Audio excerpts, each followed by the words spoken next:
Is the newly buffed Venomous insect set good or not? This video will answer it for you. Sometimes it is fun to play with non-meta builds, and in this video, the insect sage build will take the spotlight. A general build that takes advantage of medicines that apply lasting buffs. I tested this build in my first playthrough and even in NG+4, so I can guide you on how to maximize it, state the possible challenges that this build has, and help you overcome them. So ultimately, this guide will help you decide if you want to go for this build. The insect sage build is a jack of all trades build that uses medicine to have access to lasting buffs, which can most of the time last for an entire fight, and using medicines can also give the user a boost of focus charges, so the user will have a quicker access to focus charge attacks to deal great damage before or during the battle starts. This build can burst down targets with poison inflicting attacks and let them suffer damage over time, and stacks with your staff basic combos. A general build perfect for those who want to take advantage of medicines and enjoy different sets of long-lasting buffs. For the build's suggested weapons, the ideal weapons for this build may vary depending on where you are in the game, but during your first playthrough, I will be suggesting the Visionary Centipede Staff with 90 attack stat and 10% critical chance. When using this build, enemies will be suffering from poison, so every time you do a charge heavy attack, you will be healing 40 HP per charge in return. If the enemy is not suffering from poison, on the other hand, you will be getting 5 HP instead. This entire unique ability is nothing fancy, but it is a great bonus. The critical rate that the staff provides is valuable as well, making it the best in slot for early playthroughs. However, switching to Jingu Bang is highly suggested for a higher attack stat, which is 135 while providing 6% critical chance. But the main banger is that your focus charge beyond level 3 will not decay, and you can easily use medicines later on to reach level 4 without a hassle. But the main problem is that you'll be getting this staff in the last chapter, so you will be enjoying it mostly in NG+.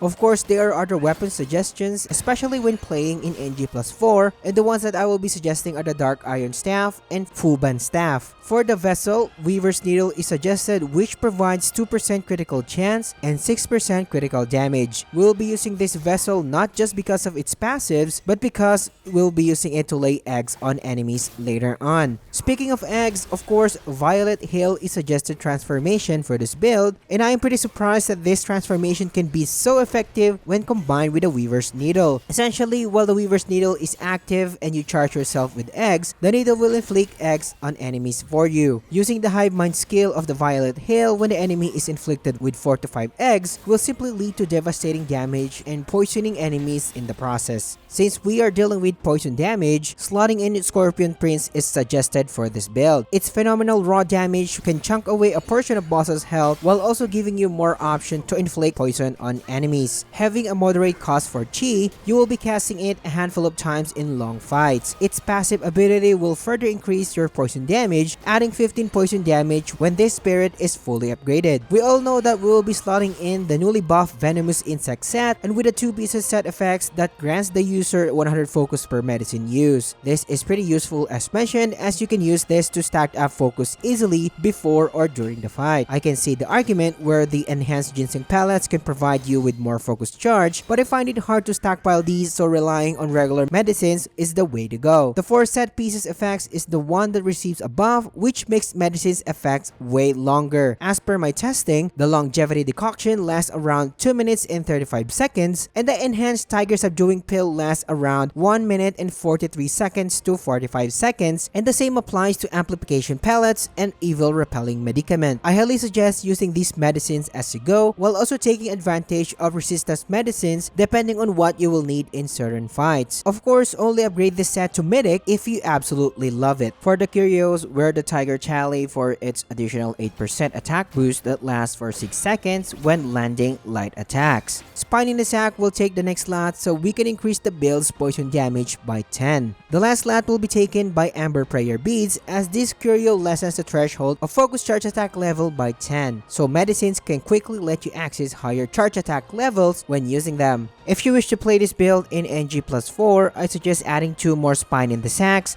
so you can further increase your poison damage. For my gourd, I suggest slotting in Supreme Gourd for its generous 10 charges. We do have a lot of gourd charges at our disposal, and slotting in Sunset of the Nine Skies drink will be beneficial for this build. Consuming gourd will give us 15 chi for spirits and 20 chi for treasures, so you will have faster access to your spirit and vessels. I suggest slotting in Tiger Relic for the 5% critical chance that it provides, which lasts around 15 seconds for the first soak slot. Using Laurel Bud Soak for the next slot will grant the build another 10% damage reduction that will last for 15 seconds. So you will have a 20% total damage reduction combined with the evil repelling medicament if you've used your gourd. The next slot is really up to you. Mound of Ling Tai is suggested if you will be using a Pluck of Many spell later on, but I use Turtle Tear instead for the bonus mana points it provides for long fights. If this guide is providing value so far, subscribing to the channel, liking the video, and engaging in the comments helps me a lot, and I appreciate your support. For my skill tree suggestions, I do have a level 150 plus character for this build, and I suggest getting the most upgrades that you can if your level is lower than mine. For the sake of the video and not to bore you, I will be showing my upgrades on each tree, and I highly suggest checking each upgrade in your own time. I suggest getting half of the stamina tree, as the most important upgrades are in the first nodes. You will be able to dodge with ease by getting the said nodes anyways. The martial arts tree on the other hand must be filled. Every node is important, so get them all when you can. On the other hand, I suggest getting all of the offensive oriented nodes in the survival tree, especially surging momentum, wrathful escalation, and might. You can skip the HP, stamina, and additional MP and allocate on the other nodes if you wish. All of the upgrades in the focus charge tree must be filled as well, as these nodes can drastically improve your charge attacks, which are going to be your main source of damage.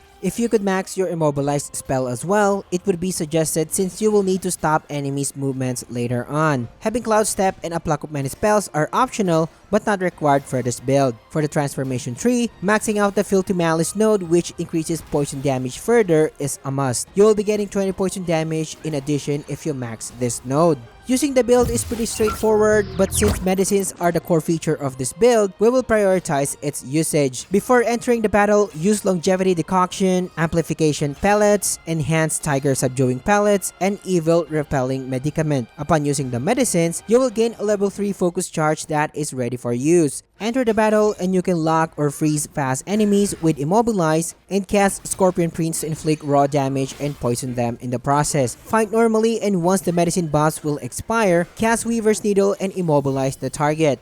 Then transform into the Violet Hail and inflict self-harm to charge yourself with eggs. Let the needle do the work for you in terms of laying the eggs. And after 4 to 5 hits of the needle, use the Hive Mind skill to deal immense damage and continuously poison the target. You can repeat this process and use at least 2 Hive Mind skill, and once the transformation is about to expire, make sure to detonate yourself. And if you do this correctly, enemy should be almost dead anyways. If the enemy still has a lot of HP left, reapply all the medicines and continue the fight.